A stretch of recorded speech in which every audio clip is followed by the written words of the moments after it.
talk a little bit about fingerings in this passage. I find that my bassoon, and this is a Heckel bassoon, responds better on high C if I put down the D key. And the D key is this top key right here, instead of normally what would be the C key. It seems to be a little better in tune for me, it keeps up the pitch, but I also find that the articulation, the tonguing works a lot better, and certainly for the opening of this high C, this works best. And so my fingering would then be that one key there.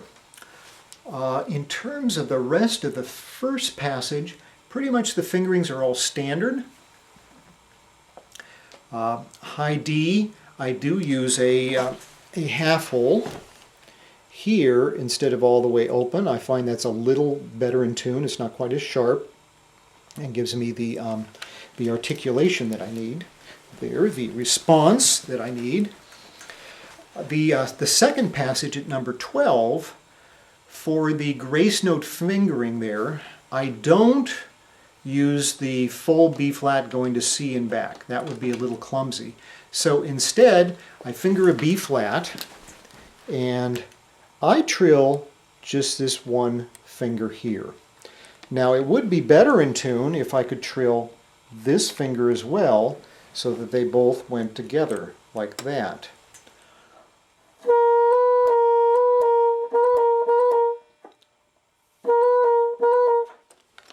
It's slightly sharper with both fingers moving, and you might want to try that.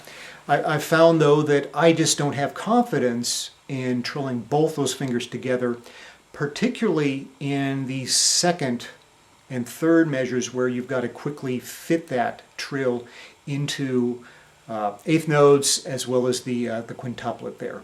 So I just use the one left hand fingering for the trill there. Now let's talk about practicing and sort of your mindset of this excerpt. I suggest you practice just the first note on many occasions. And this is perhaps the most terrifying aspect of the solo. You will come back first half, second half, whatever it is, and you will be the start of that portion of the concert. It will be the bassoon. So obviously you want the note to come out. So practicing that, no doubt the orchestra will warm up and things like that, and during the warm up you're playing numerous high Cs. But there will be a pause, there will be a silence, and then you need to enter.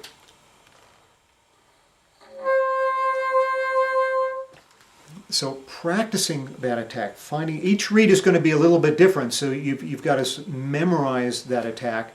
But let that be a part of even maybe your practice routine, or certainly when you're building up to performing the Rite of Spring, you're going to want to work on numerous reads and test the response of each. So when I'm picturing this and visualizing it for success, I'm thinking of the breath as being part of the performance, of the whole timing of that. I'm imagining the note. I'm feeling the way the attack will work and all of that. And so I'm rehearsing that over and over and over again for success. It's less of an issue with the start of the second portion of that. The orchestra is going to be clamoring away, there's a lot of noise all of a sudden, and then there's a break.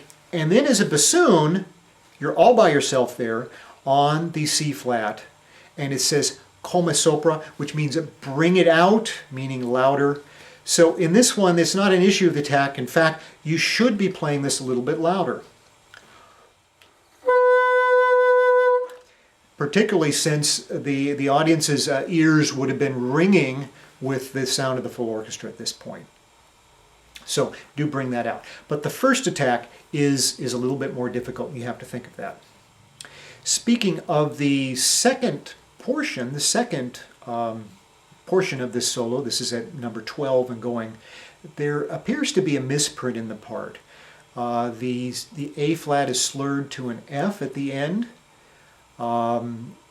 And so I suggest that the A flat be the note you should play. Now, if you're playing this in an orchestra, you should, of course, talk with the conductor and come to an agreement. If the conductor says, no, I want the F, then you play the F. But if you can convince the conductor that this is probably the missing Allegro line and is a mistake here, then go ahead and play the A flat. Now, if you're in an audition situation for an orchestra and they just leave the F there, then play the F as written. No need to raise a stink in the audition. That's not going to be appropriate for you. Well, this is an excerpt in closing that certainly you need to sacrifice a lot of time to. If you're interested a little bit in the spiritual implications of sacrifice, and you'd like to hear more about Stravinsky's story and the change in his life, then just follow the next video. You'll have to go to www.toread.net/sacrifice. Thank you. God bless you.